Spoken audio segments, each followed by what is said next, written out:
Congress.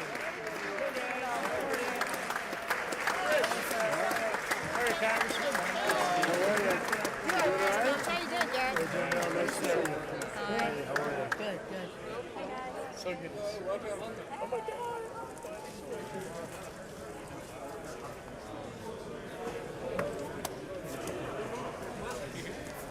Sorry, Mike. Oh my God. Hey, how's it going, man? Good to see you. Rob, Oh, McCall. buddy, Lindsay. Good, bud. Yeah, Keep it up. Lindsay, we gotta get together. You doing good? Yeah.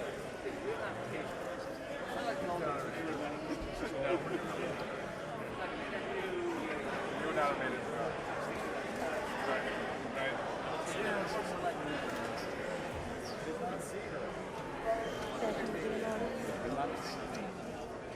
Good.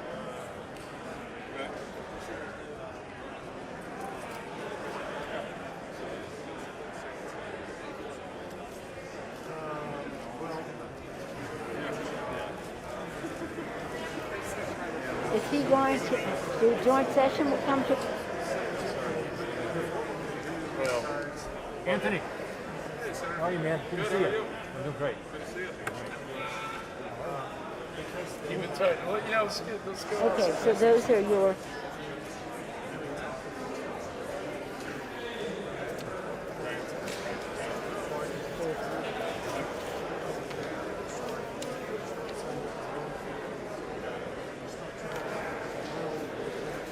Okay, here we are.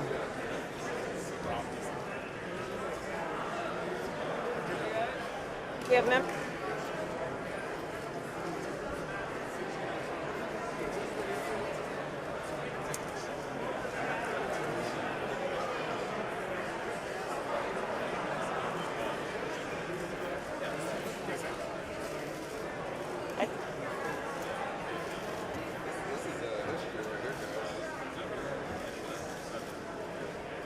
Hey, Brian, will you tell your mentee she needs to full mullet?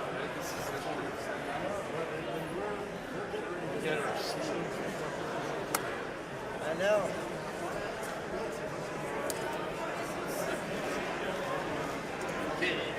Can you text her and tell her she needs to sit for 44? Listen, you're her boss, not me. I can't. You're my boss, so I can't. what the hell am I doing? I can't. I can't. See, that's why. See, you know I actually listen to you. That's why I'm a good subordinate, right? I follow orders. Well, you know, you're good FBI. Interesting. This is so bizarre. It's really weird, isn't it?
The joint session will come to order.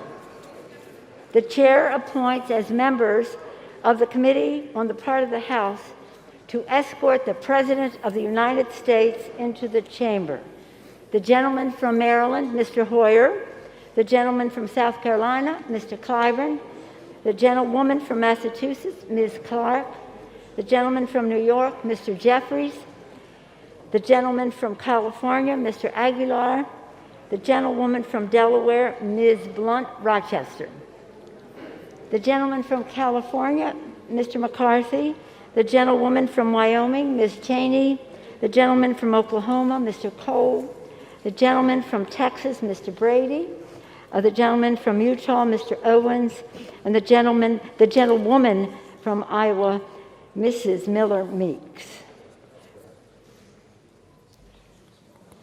The President of the Senate, at the direction of that body, appoints the following senators as members of the committee on the part of the Senate to escort the President of the United States into the House chamber: the Senator from New York, Mr. Schumer; the Senator from Vermont, Mr. Leahy; the Senator from Illinois, Mr. Durbin; the Senator from Michigan, Ms. Stabenow; the Senator from Vermont, Mr. Sanders; the Senator from Minnesota, Ms. Klobuchar; the Senator from Kentucky, Mr. McConnell; the Senator from South Dakota, Mr. Thune; the Senator from Wyoming, Mr. Barrasso; the Senator from Iowa, Ms. Ernst; the Senator from Missouri, Mr. Blunt; the Senator from Florida, Mr. Scott. The members of the escort committee will exit the chamber through the lobby doors, the right and left of the speaker's podium.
Speaker, the Dean of the Diplomatic Corps.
This is the death.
Madam Speaker, representatives of the President's Cabinet.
Here's the sergeant.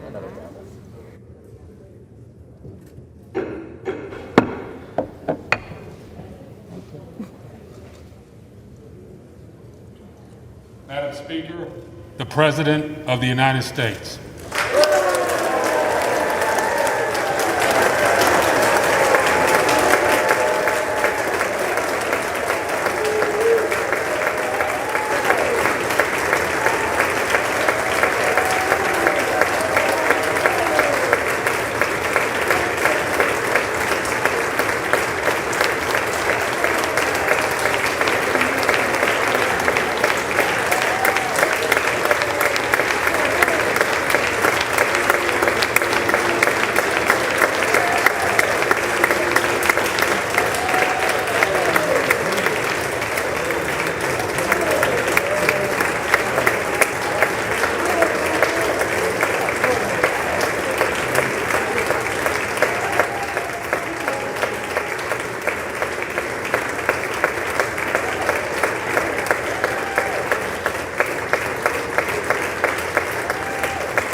Members of Congress, I have the high privilege and distinct honor to present to you the President of the United States.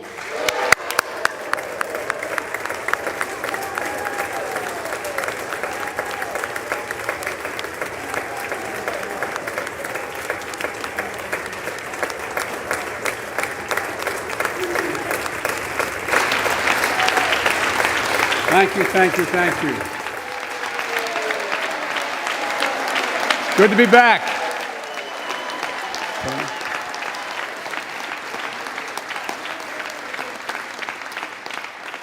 Mitch and Chuck will understand it's good to be almost home, down the hall. Anyway, thank you all. Madam Speaker, Madam Vice President.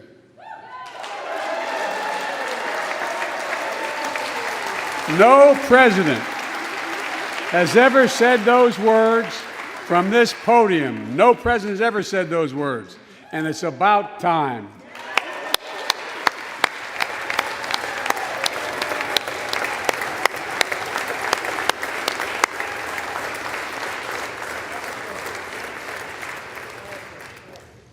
First Lady, I'm her husband. Second Gentleman, Chief Justice, members of the United States Congress and the Cabinet, distinguished guests, my fellow Americans.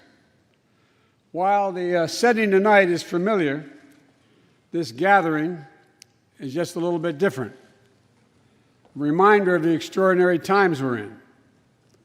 Throughout our history, presidents have come to this chamber to speak to Congress, to the nation, and to the world, to declare war, to celebrate peace, to announce new plans and possibilities. Tonight, I come to talk about crisis and opportunity, about rebuilding the nation, revitalizing our democracy, and winning the future for America. I stand here tonight, one day shy of the 100th day of my administration. 100 days since I took the oath of office and lifted my hand off our family Bible and inherited a nation, we all did, that was in crisis. The worst pandemic in a century, the worst economic crisis since the Great Depression, the worst attack on our democracy since the Civil War. Now, after just 100 days, I can report to the nation, America is on the move again.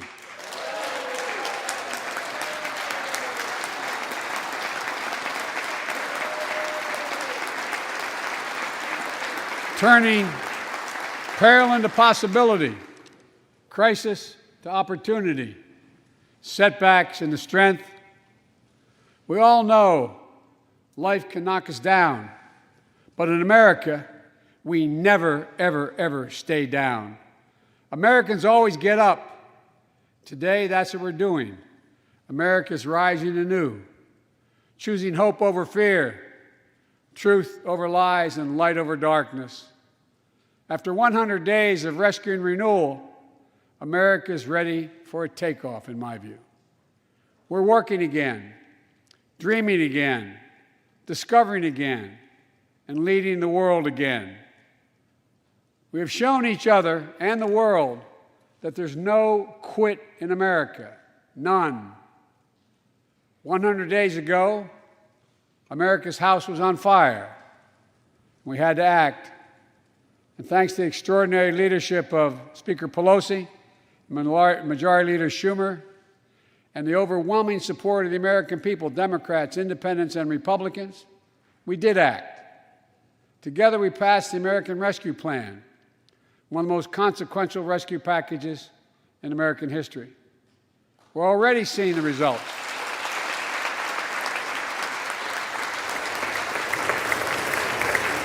We're already seeing the results.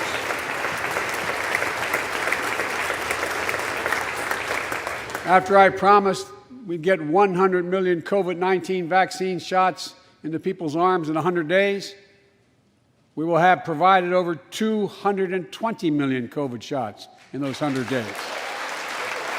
Thanks to all the help of all of you.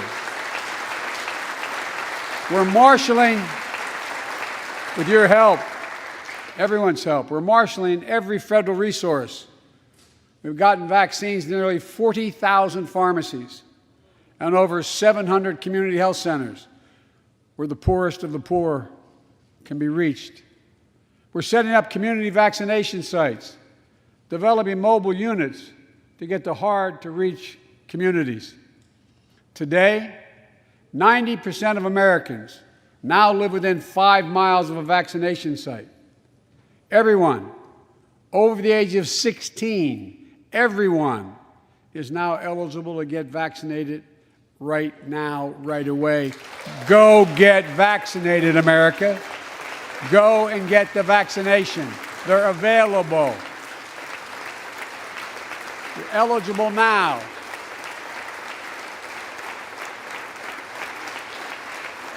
When I was sworn in on January 20th, less than 1% of the seniors in America were fully vaccinated against COVID-19. 100 days later, 70% of seniors in America over 65 are protected, fully protected. Senior deaths from COVID-19 are down 80% since January, down 80% because of all of you. And more than half of all the adults in America have gotten at least one shot. A mass vaccination center in Glendale, Arizona, I asked the nurse, I said, "What's it like?" She looked at me and she said, "It's like every shot is giving a dose of hope," was her phrase, a dose of hope. A dose of hope for an educator in Florida who has a child suffering from an autoimmune disease. Wrote to me, said she was worried about bringing the virus home. She said she then got vaccinated at a large site in her car. She said she sat in her car when she got vaccinated and just cried out of joy and cried out of relief. Parents, seeing the smiles on their kids' faces for those who are able to go back to school because the teachers and school bus drivers and cafeteria workers have been vaccinated. Grandparents, hugging their children and grandchildren instead of pressing hands against the window to say goodbye. It means everything. Those things mean everything. You know, there's still, you all know it, you know it better than any group of Americans, there's still more work to do to beat this virus. We can't let our guard down. But tonight, I can say, because of you, the American people, our progress these past 100 days against one of the worst pandemics in history has been one of the greatest logistical achievements this country's ever seen. What else have we done in those first 100 days? We kept our commitment, Democrats and Republicans, of sending $1,400 rescue checks to 85% of American households. We've already sent more than 160 million checks out the door. It's making a difference. You all know it when you go home. For many people, it's making all the difference in the world. A single mom in Texas who wrote me, she said she couldn't work, but she said the relief check put food on the table and saved her and her son from eviction from their apartment. A grandmother in Virginia who told me she immediately took her granddaughter to the eye doctor, something she said she put off for months because she didn't have the money. One of the defining images, at least from my perspective in this crisis, has been cars lined up for miles. And not people just barely able to start those cars, nice cars, lined up for miles, waiting for a box of food to be put in their trunk. I don't know about you, but I didn't ever think I'd see that in America. And all of this is through no fault of their own. No fault of their own, these people are in this position. That's why the rescue plan is delivering food and nutrition assistance to millions of Americans facing hunger. And hunger is down sharply already. We're also providing rental assistance. You all know this, but the American people, I want to make sure they understand.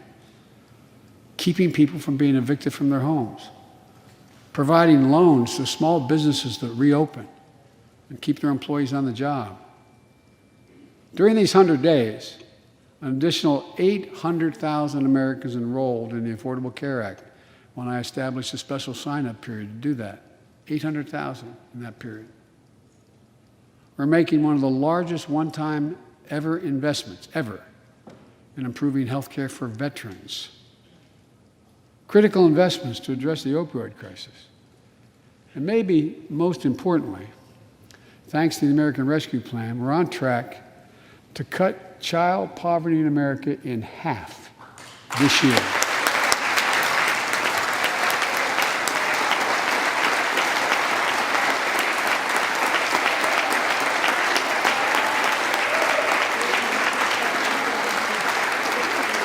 And in the process, while this was all going on, the economy created more than 1,300,000 new jobs in 100 days. More jobs in the first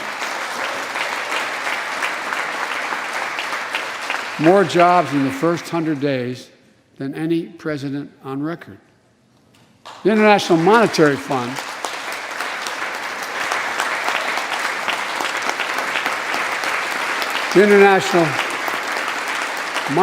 Fund is now estimating our economy will grow at a rate of more than 6% this year.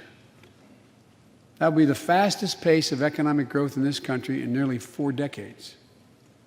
America's moving forward, but we can't stop now. We're in competition with China and other countries to win the 21st century. We're at a great inflection point in history. We have to do more than just build back better. We have to build back better. We have to compete more strenuously than we have.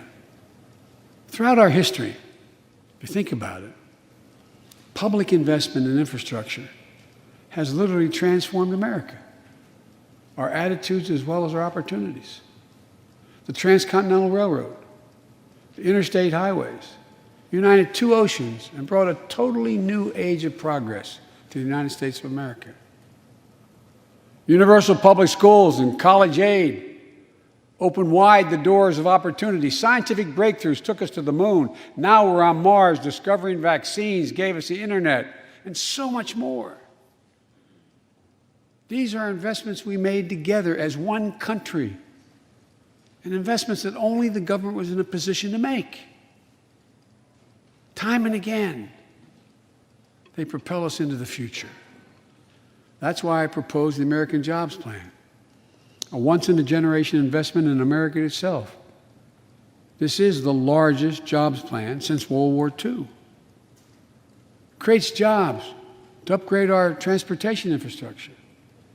Jobs modernizing our roads, bridges, highways. Jobs building ports and airports, rail corridors, transit lines. It's clean water. And today, up to 10 million homes in America and more than 400,000 schools and child care centers have pipes with lead in them, including drinking water.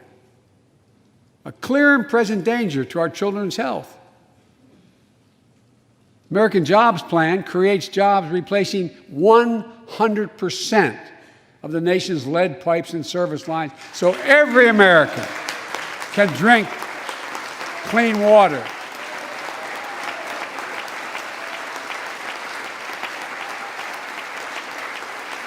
And in the process, it will create thousands and thousands of good-paying jobs. It creates jobs connecting every American with high-speed internet, including 35% of the rural America that still doesn't have it. This is going to help our kids and our businesses succeed in the 21st century economy. And I'm asking the Vice President to lead this effort, if she would, because I know it will get done. Creates jobs building a modern power grid. Our grids are vulnerable to storms, hacks, catastrophic failures with tragic results, as we saw in Texas and elsewhere during the winter storms. The American Jobs Plan will create jobs that lay thousands of miles of transmission lines needed to build a resilient and fully clean grid. We can do that. Look, the American Jobs Plan will help millions of people get back to their jobs and back to their careers. 2 million women have dropped out of the workforce during this pandemic. 2 million. And too often because they couldn't get the care they needed to care for their child or care for an elderly parent who needs help. 800,000 families are on the Medicare waiting list right now to get home care for their aging parent or loved one with disability. If you think it's not important, check out in your own district, Democrat or Republican, Democrat or Republican voters. Their great concern, almost as much as their children, is taking care of an elderly loved one who can't be left alone. Medicaid contemplated it, but this plan is going to help those families and create jobs for our caregivers with better wages and better benefits, continuing a cycle of growth. For too long, we've failed to use the most important word when it comes to meeting the climate crisis: jobs. Jobs. Jobs.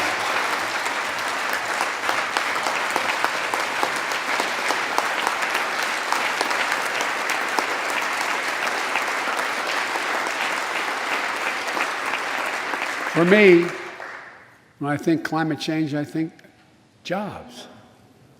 The American Jobs Plan will put engineers and construction workers to work building more energy-efficient buildings and homes. Electrical workers, IBEW members installing 500,000 charging stations along our highways so we can own the electric car market. Farmers planting cover crops so they can reduce the carbon dioxide in the air and get paid for doing it. Look, think about it. There is simply no reason why the blades for wind turbines can't be built in Pittsburgh instead of Beijing. No reason. None. No reason. So, folks, there's no reason why American workers can't lead the world in the production of electric vehicles and batteries. I mean, there is no reason. We have the capacity. We're the brightest, best trained people in the world. The American Jobs Plan is going to create millions of good-paying jobs, jobs Americans can raise a family on. As my dad would then say, with a little breathing room. And all the investments in the American Job Plan will be guided by one principle: buy American. Buy American. And I might note parenthetically, that does not violate any trade agreement. It's been the law since the 30s. Buy American. American tax dollars are going to be used to buy American products made in America to create American jobs. That's the way it's supposed to be, and it will be in this administration.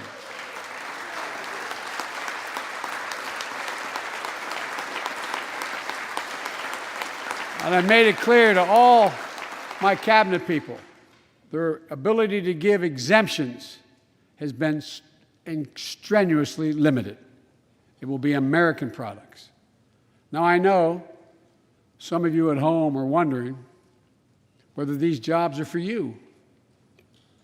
So many of you, so many of the folks I grew up with, feel left behind, forgotten, in an economy that's so rapidly changing.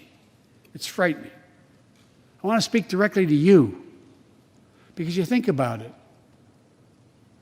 That's what people are most worried about. Can I fit in? Independent experts estimate the American Jobs Plan will add millions of jobs and trillions of dollars to economic growth in the years to come. It is an 8-year program. These are good-paying jobs that can't be outsourced. Nearly 90% of the infrastructure jobs created in the American Jobs Plan do not require a college degree. 75% don't require an associate's degree. The American Jobs Plan is a blue-collar blueprint to build America. That's what it is.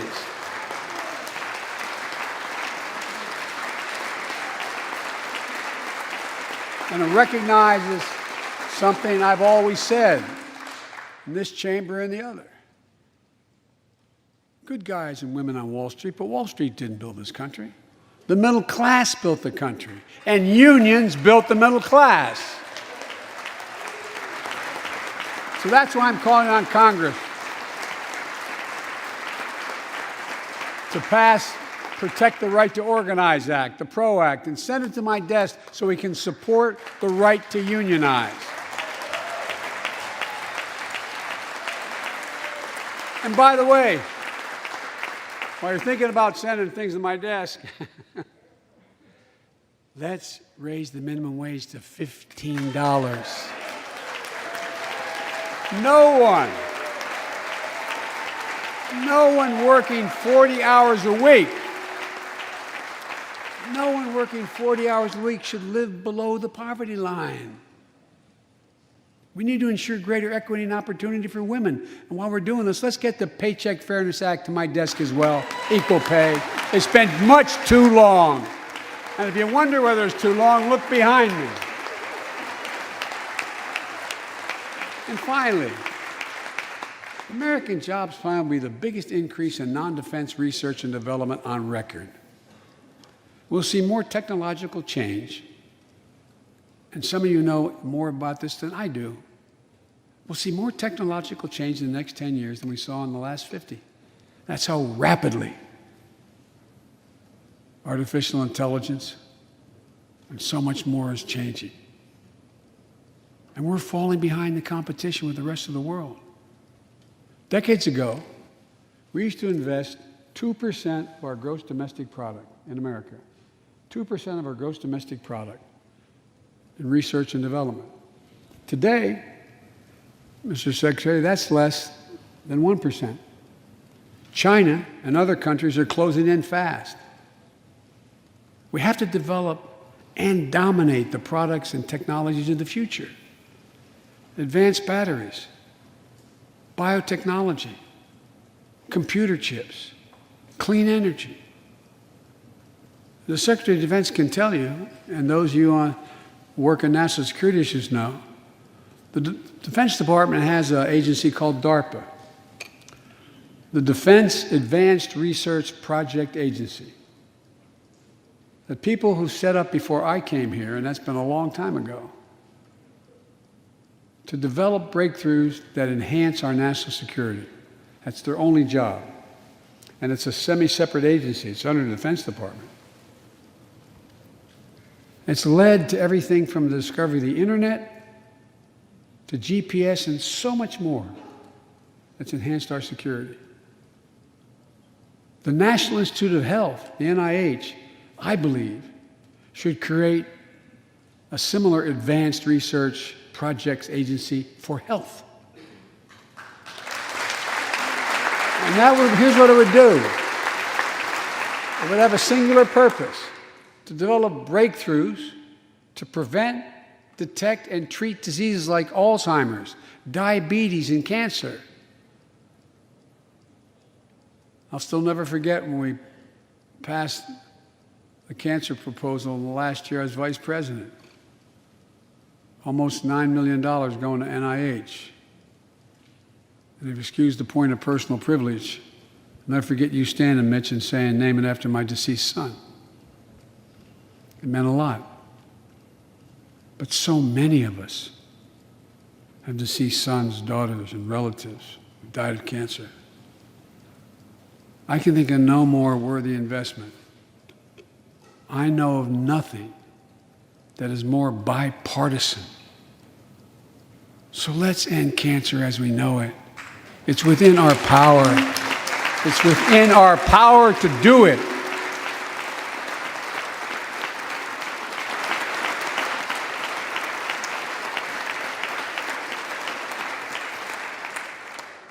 Investments in jobs and infrastructure like the ones we're talking about have often had bipartisan support in the past. Vice President Harris and I met regularly in the Oval Office with Democrats and Republicans and discussed the jobs plan. And I applaud a group of Republican senators who just put forward their own proposal. So let's get to work. I wanted to lay out before the Congress my plan before we got into the deep discussions. I'd like to meet with those who have ideas that are different, they think are better. I welcome those ideas. But the rest of the world is not waiting for us. I just want to be clear. From my perspective, doing nothing is not an option.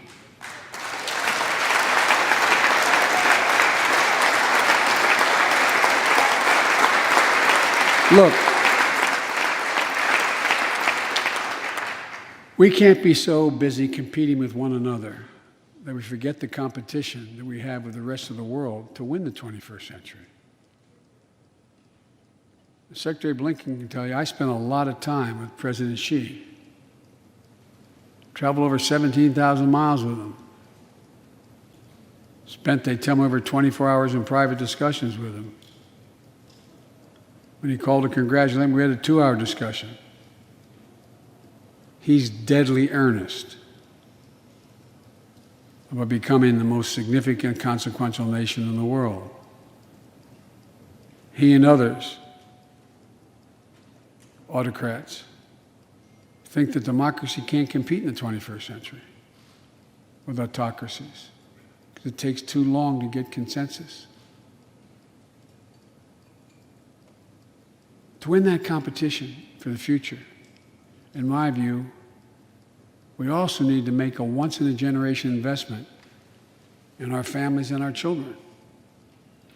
That's why I've introduced the American Families Plan tonight, which addresses 4 of the biggest challenges facing American families and in turn America. First is access to good education. When this nation made 12 years of public education universal in the last century, it made us the best educated, best prepared nation in the world. It's, I believe, the overwhelming reason that propelled us to where we got in the 20th century. But the world's caught up or catching up. They're not waiting. I would say parenthetically, if we were sitting down, we set a bipartisan committee together and said, okay, we're going to decide what we do in terms of government providing for free education. I wonder whether we'd think, as we did in the 20th century, that 12 years is enough in the 21st century. I doubt it. 12 years is no longer enough today to compete with the rest of the world in the 21st century. That's why my American Families Plan guarantees 4 additional years of public education for every person in America, starting as early as we can. The great universities in this country have conducted studies of the last 10 years. It shows that adding 2 years of universal high-quality preschool for every 3-year-old and 4-year-old, no matter what background they come from, puts them in a position to be able to compete all the way through 12 years and increases exponentially their prospect of graduating and going on beyond graduation. The research shows when a young child goes to school, not daycare, they're far more likely to graduate from high school and go to college or something after high school. When you add 2 years of free community college on top of that, you begin to change the dynamic. We can do that.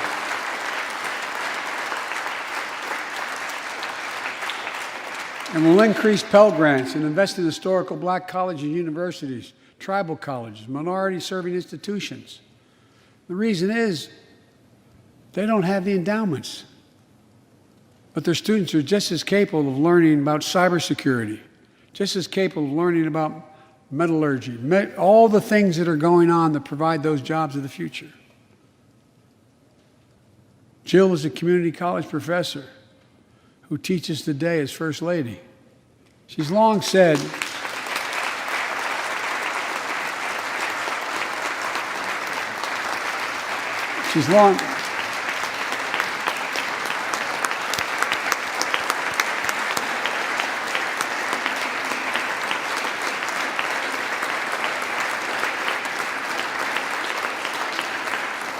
if I've heard it once, I've heard it 1,000 times. Joe, any country that out-educates us is going to outcompete us. She'll be deeply involved in leading this effort. Thank you, Jill. Second thing we need, American Families Plan will provide access to quality, affordable child care. We guarantee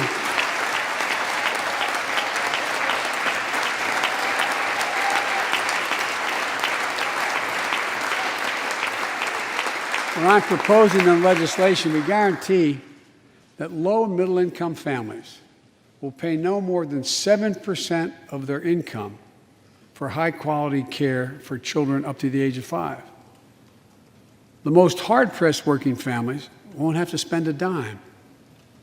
Third, the American Families Plan will finally provide up to 12 weeks of paid leave and medical leave, family medical leave. We're one of the few industrial countries in the world. No one should have to choose between a job and a paycheck or taking care of themselves and their loved ones or parent or spouse or child. And fourth, the American Family Plan puts directly into the pockets of millions of Americans. In March, we expanded tax credit for every child in a family, up to $3,000 per child if they're under 6 years of age. Over 6 years of age. And $3,600 for children over 6 years of age. With 2 parents, 2 kids, that's $7,200 in the pockets that are going to help take care of your family. And that will help more than 65 million children and help cut child care poverty in half. And we can afford it. So we did that in the last piece of legislation we passed. But let's extend that child care tax credit at least through the end of 2025.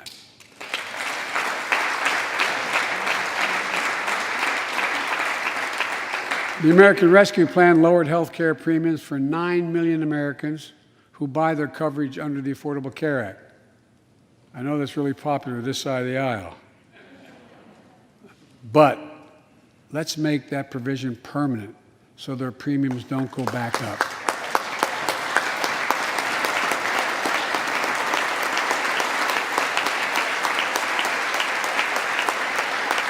In addition to my family's plan, I'm going to work with Congress to address this year other critical priorities for American families.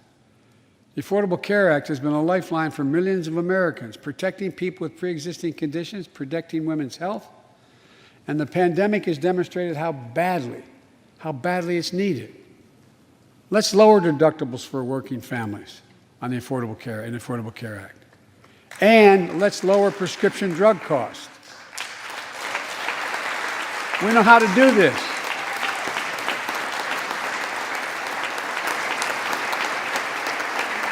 The last president had that as an objective. We all know how outrageously expensive drugs are in America. In fact, we pay the highest prescription drug prices of anywhere in the world, right here in America. Nearly 3 times for the same drug, nearly 3 times what other countries pay. We have to change that, and we can. Let's do what we talked about for all the years I was down here in this body, in Congress. Let's give Medicare the power to save hundreds of billions of dollars by negotiating lower drug prescription prices.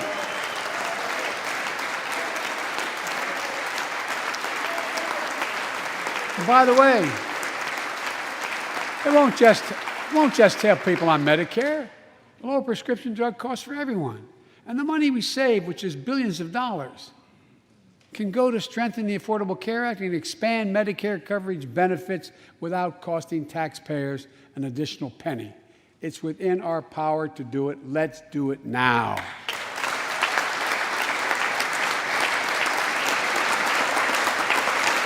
We've talked about it long enough, Democrats and Republicans. Let's get it done this year. This is all about a simple premise. Health care should be a right, not a privilege in America.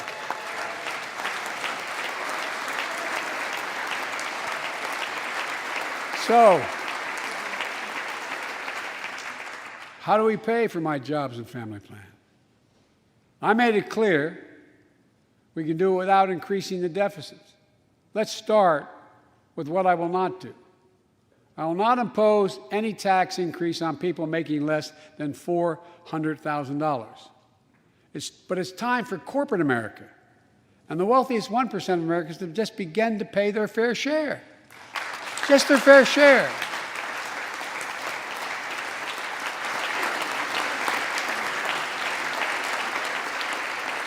Sometimes I have arguments with my friends in the Democratic Party. I think you should be able to become a billionaire and a millionaire, but pay your fair share.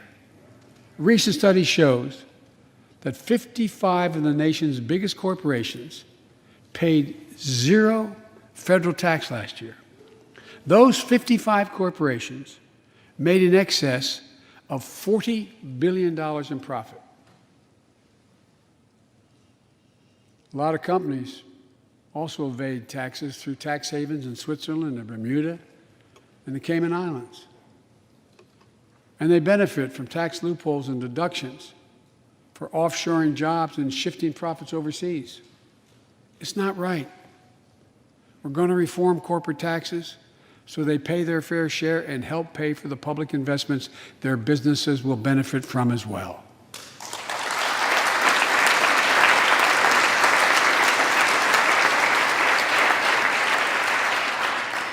We're going to reward work, not just wealth. We take the top tax bracket for the wealthiest 1% of Americans, those making over $400,000 or more, back up to where it was when George W. Bush was president, when he started, 39.6%. That's where it was when George W. was president. We're going to get rid of the loopholes, allow Americans to make more than $1 million a year and pay a lower tax rate on their capital gains than Americans who receive a paycheck. We're only going to affect 0.3% of all Americans by that action, 0.3%. And the IRS is going to crack down on millionaires and billionaires who cheat on their taxes. It's estimated to be billions of dollars by think tanks that are left, right, and center. I'm not looking to punish anybody. But I will not add a tax burden, additional tax burden to the middle class in this country. They're already paying enough. I believe what I propose is fair, fiscally responsible, and it raises revenue to pay for the plans I propose and will create millions of jobs that will grow the economy and enhance our financial standing in the country. When you hear someone say they don't want to raise taxes on the wealthiest 1% or corporate America, ask them whose taxes you want to raise. Instead, whose are going to cut? Look, the big tax cut of 2017. Remember, it was supposed to pay for itself. That was how it was sold. And generate vast economic growth. Instead, it added $2 trillion to the deficit. It was a huge windfall for corporate America and those at the very top. Instead of using the tax saving to raise wages and invest in research and development, it poured billions of dollars into the pockets of CEOs. In fact, the pay gap between CEOs and their workers is now among the largest in history. According to one study, CEOs make 320 times what the average worker in their corporation makes. It used to be below 100. The pandemic has only made things worse. 20 million Americans lost their job in the pandemic, working and middle-class Americans.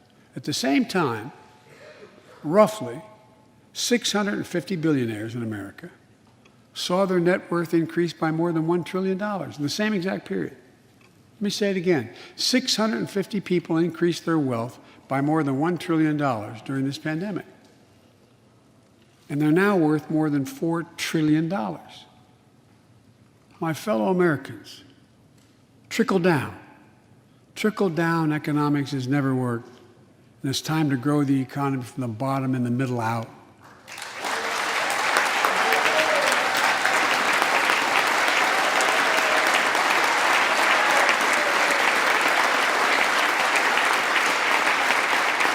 You know, there's a broad consensus of economists left, right, and center, and they agree what I'm proposing will help create millions of jobs and generate historic economic growth. These are among the highest values investments we can make as a nation.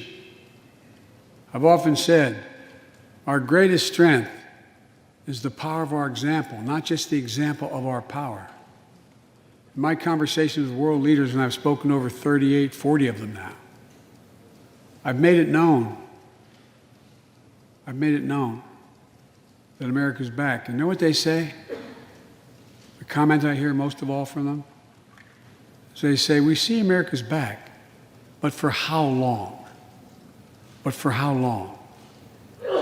My fellow Americans, we have to show not just that we're back, but that we're back to stay. And that we aren't going to go it alone. We're going to do it by leading with our allies. No one nation can deal with all the crises of our time, from terrorism to nuclear proliferation, mass migration, cybersecurity, climate change, as well as what we're experiencing now, pandemics. There's no wall high enough to keep any virus out. And our own vaccine supply, as it grows to meet our needs, and we're meeting them, will become an arsenal for vaccines for other countries, just as America was an arsenal for democracy for the world, and in consequence influence the world. But every American will have access before that occurs. Every American will have access to be fully covered by COVID-19 from the vaccines we have. Look, the climate crisis is not our fight alone, it's a global fight. The United States accounts, as all of you know, less than 15% of carbon emissions. The rest of the world accounts for 85%. That's why I kept my commitment to rejoin the Paris Accord, because if we do everything perfectly, it's not going to ultimately matter. I kept my commitment to convene a climate summit right here in America with all the major economies of the world: China, Russia, India, European Union, And I said I'd do it in my first 100 days. I want to be very blunt about it. My attempt was to make sure that the world could see there was a consensus, that we are at an inflection point in history. The consensus is if we act to save the planet, we can create millions of jobs and economic growth and opportunity to raise the standard of living of almost everyone around the world. If you watched any of it and you were all busy, I'm sure you didn't have much time. That's what virtually every nation said, even the ones that aren't doing their fair share. The investments I propose tonight also advance a foreign policy, in my view, that benefits the middle class. That means making sure every nation plays by the same rules in the global economy, including China. In my discussion with President Xi, I told him, we welcome the competition. We're not looking for conflict. But I made absolutely clear that we will defend America's interest across the board.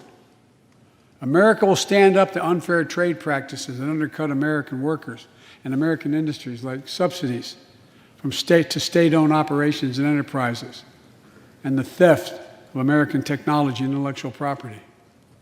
I also told President Xi that we'll maintain a strong military presence in the Indo-Pacific, just as we do with NATO and Europe, not to start a conflict, but to prevent one.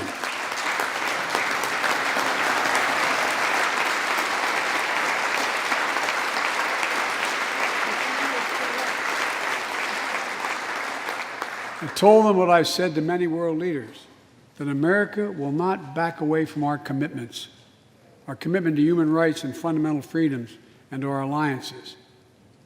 And I pointed out to him, no responsible American president could remain silent when basic human rights are being so blatantly violated. An American president has to represent the essence of what our country stands for. America is an idea, the most unique idea in history. We are created, all of us, equal. It's who we are.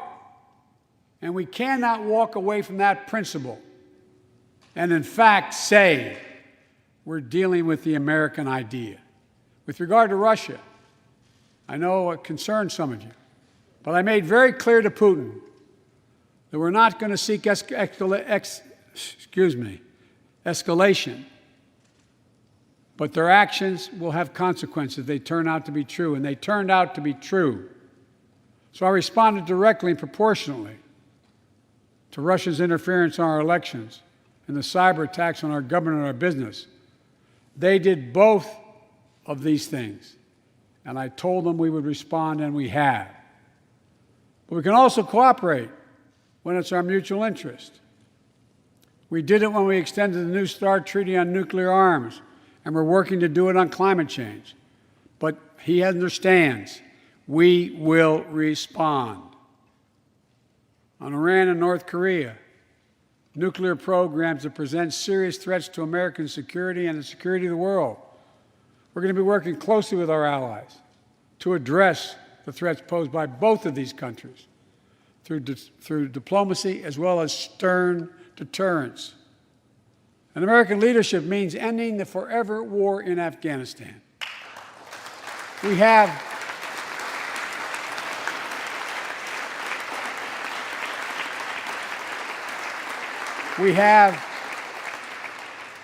without hyperbole, the greatest fighting force in the history of the world. I'm the first president in 40 years that knows what it means to have a son serving in a war zone. Today, we have service members serving in the same war zone as their parents did. We have service members in Afghanistan who are not yet born on 9/11. The war in Afghanistan, as we remember the debates here, were never meant to be multi-generational undertakings of nation building. We went to Afghanistan to get the terrorists who attacked us on 9/11. And we said we would follow Osama bin Laden to the gates of hell to do it. If you've been in the upper Konar Valley, you've kind of seen the gates of hell. And we delivered justice to bin Laden. we degraded the terrorist threat of al-Qaeda in Afghanistan.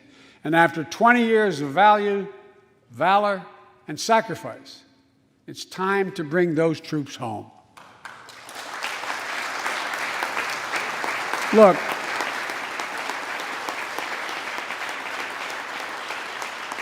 even as we do, we'll maintain over-the-horizon capacity to suppress future threats to the homeland. And make no mistake, in 20 years, terrorism has metastasized. The threat has evolved way beyond Afghanistan. Those of you in the intelligence committees, the foreign relations committee, defense committees, you know well we have to remain vigilant against the threats to the United States wherever they come from. Al-Qaeda and ISIS are in Yemen, Syria, Somalia, other places in Africa, in the Middle East, and beyond. And we won't ignore what our intelligence agencies have determined to be the most lethal terrorist threat to the homeland today. White supremacy is terrorism. We're not going to ignore that either. My fellow Americans, look, we have to come together to heal the soul of this nation. It was nearly a year ago before her father's funeral when I spoke with Gianna Floyd, George Floyd's young daughter. She's a little tyke, so I was kneeling down to talk to her so I could look her in the eye. She looked at me, she said, "My daddy changed the world." Well, after the conviction of George Floyd's murderer, we can see how right she was if we have the courage to act as a Congress.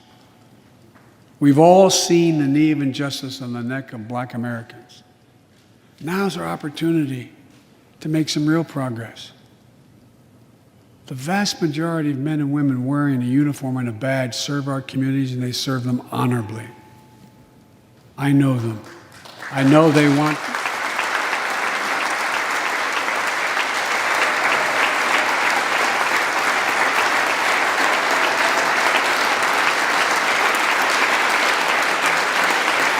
I know they want to help meet this moment as well. My fellow Americans, we have to come together to rebuild trust between law enforcement and the people they serve, to root out systemic racism in our criminal justice system, and to enact police reform in George Floyd's name that passed the House already. I know Republicans have their own ideas and are engaged in very productive discussions with Democrats in the Senate. We need to work together to find a consensus. But let's get it done next month, by the first anniversary of George Floyd's death.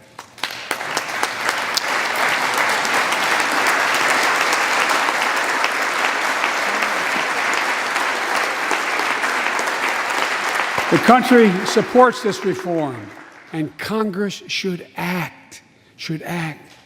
We have a giant opportunity to bend the arc of the moral universe toward justice, real justice. And with the plans outlined tonight, we have a real chance to root out systemic racism that plagues America and American lives in other ways. A chance to deliver real equity, good jobs, good schools, affordable housing, clean air, clean water, being able to generate wealth and pass it down through generations because you have access to purchase a house. Real opportunities in the lives of more Americans, Black, white, Latino, Asian Americans, Native Americans. Look, I also want to thank the United States Senate for voting 94-1 to pass the COVID-19 Hate Crimes Act to protect Asian American and Pacific Islanders. You acted decisively.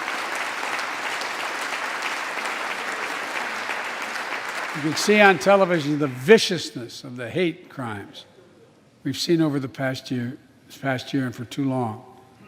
I urge the House to do the same and send that legislation to my desk, which I will gladly, anxiously sign. I also hope Congress will get to my desk the Equality Act to protect LGBTQ Americans. To all transgender Americans watching at home, especially young people, you're so brave. I want you to know your president has your back. Another thing, let's authorize the Violence Against Women Act, which has been law for 27 years.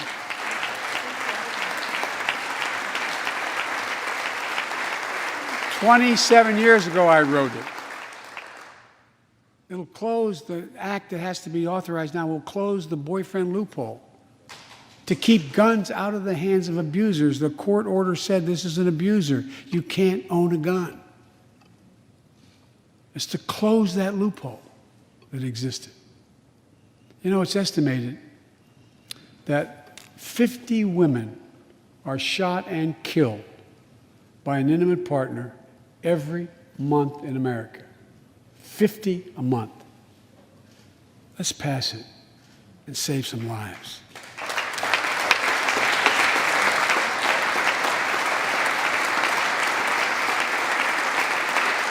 And I need not tell anyone this, but gun violence has become an epidemic in America. The flag at the White House was still flying at half-mast for the 8 victims of the mass shooting in Georgia, when 10 more lives were taken in a mass shooting in Colorado. And in the week in between those two events, 250 other Americans were shot dead in the streets of America. 250 shot dead. I know how hard it is to make progress on this issue. In the 90s, we passed universal background checks, a ban on assault weapons and high-capacity magazines that hold 100 rounds that can be fired off in seconds. We beat the NRA. Mass shootings and gun violence declined. Check out the report over 10 years. But in the early 2000s, the law expired. We've seen daily bloodshed since. I'm not saying if the law continued, we wouldn't see bloodshed. More than 2 weeks ago in the Rose Garden, surrounded by some of the bravest people I know, the survivors and families who lost loved ones to gun violence, I laid out several of the Department of Justice actions that are being taken to impact on this epidemic. One of them is banning so-called ghost guns. These are homemade guns built from a kit that includes directions how to finish the firearm. The parts have no serial numbers, so they show up at crime scenes and they can't be traced. The buyers of these ghost gun kits aren't required to pass any background check. Anyone, from a criminal or terrorist, could buy this kit and within 30 minutes have a weapon that's lethal, but no more. And I'll do everything in my power to protect the American people from this epidemic of gun violence, but it's time for Congress to act as well. Look,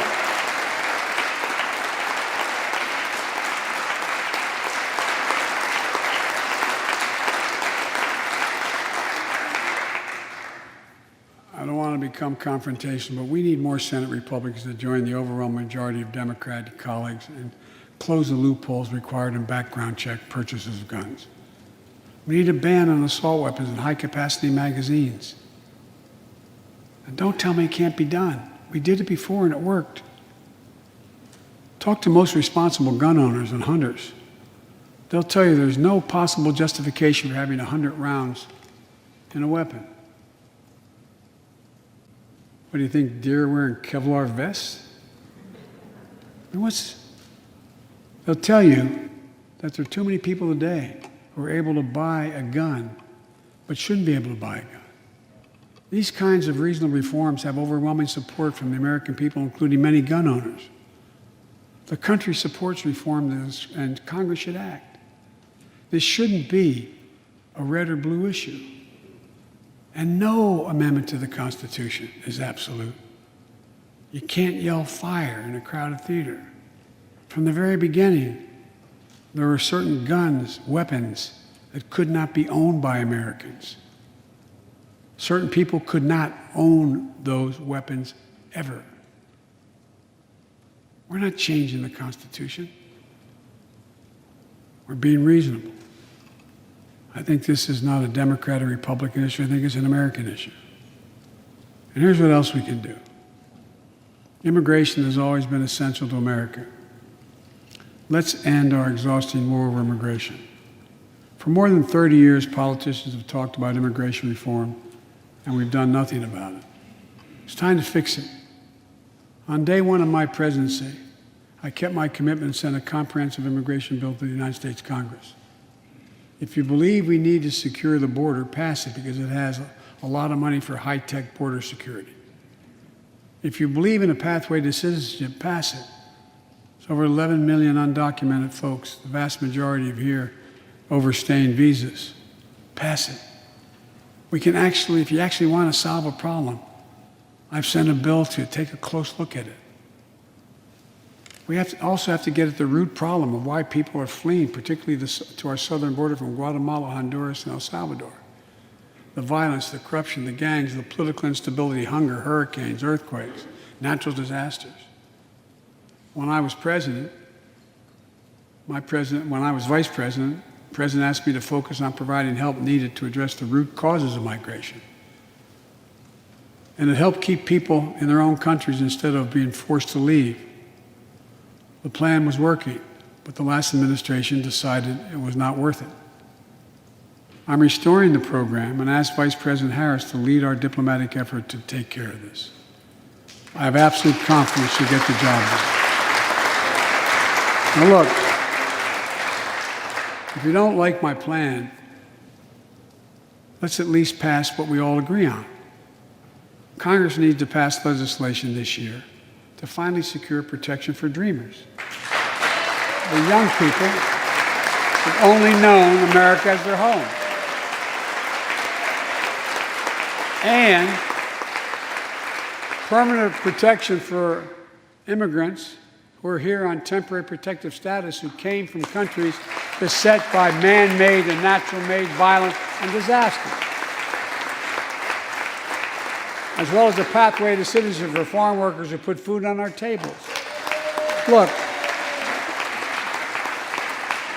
immigrants have done so much for America during this pandemic and throughout our history. The country supports immigration reform. We should act. Let's argue over it. Let's debate it. But let's act. And if we truly want to restore the soul of America, we need to protect the sacred right to vote.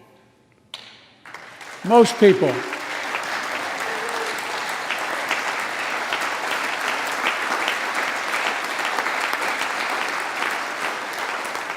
more people voted in the last presidential election than any time in American history, in the middle of the worst pandemic ever. It should be celebrated. Instead, it's being attacked. Congress should pass H.R. 1 and the John Lewis Voting Rights Act and send it to my desk right away. The country supports it, and Congress should act now. Look, in conclusion, as we gather here tonight, the image of a violent mob assaulting this Capitol, desecrating our democracy, remain vivid in all our minds. Lives were put at risk, many of your lives. Lives were lost. Extraordinary courage was summoned. The insurrection was an existential crisis, a test of whether our democracy could survive, and it did. But the struggle is far from over. The question of whether our democracy will long endure is both ancient and urgent. As old as our republic, still vital today. Can our democracy deliver on its promise that all of us, created equal in the image of God, had a chance to lead lives of dignity, respect, and possibility? Can our democracy deliver the most pressing needs of our people? Can our democracy overcome the lies, anger, hate, and fears that have pulled us apart? America's adversaries, the autocrats of the world, are betting we can't. And I promise you, they're betting we can't. They believe we're too full of anger and division and rage. They look at the images of the mob that assaulted the Capitol as proof that the sun is setting on American democracy. But they're wrong. You know it, I know it. But we have to prove them wrong. We have to prove democracy still works, that our government still works, and we can deliver for our people. In our first 100 days together, we've acted to restore people's faith in democracy to deliver. We're vaccinating the nation. We're creating hundreds of thousands of new jobs. We're delivering real results to people. They can see it, feel it in their own lives. Opening doors of opportunity, guaranteeing some more fairness and justice. That's the essence of America. That's democracy in action. Our Constitution opens with the words, as trite as it sounds, we the people. Well, it's time to remember that we the people are the government, you and I, not some force in a distant capital, not some powerful force that we have no control over. It's us. It's we the people. In another era, when our democracy was tested, Franklin Roosevelt reminded us, in America, we do our part. We all do our part. That's all I'm asking. That we do our part, all of us. That if we do that, we will meet the center challenge of the age by proving that democracy is durable and strong. Autocrats will not win the future. We will. America will. And the future belongs to America. As I stand here tonight before you in a new and vital hour of life and democracy of our nation, and I can say with absolute confidence, I have never been more confident or optimistic about America. Not because I'm president, because of what's happening with the American people. We've stared into the abyss of insurrection and autocracy, pandemic and pain, and we, the people, did not flinch. At the very moment our adversaries were certain we'd pull apart and fail, we came together, we united. With light and hope, we summoned a new strength, new resolve to position us to win the competition of the 21st century.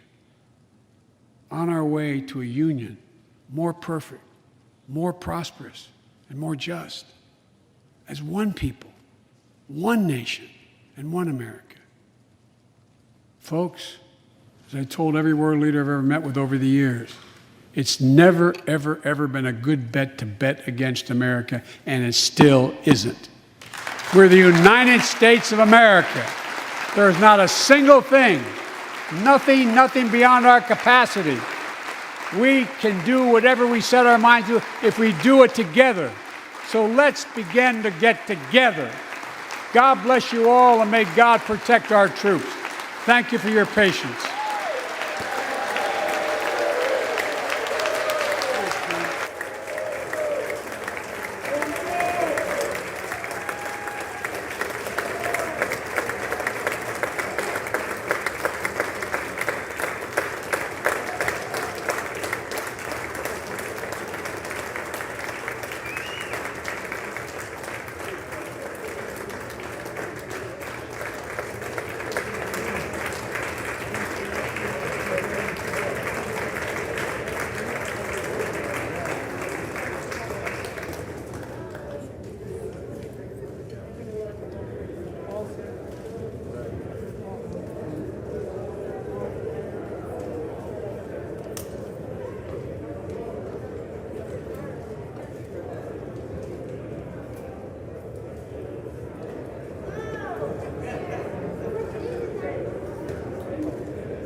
The chair declares the joint session of the two houses now dissolved.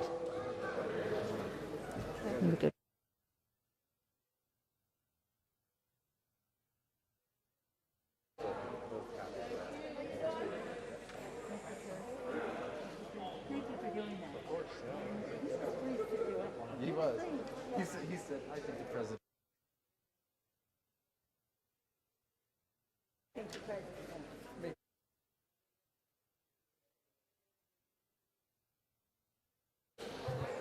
Just go. The House will come to order.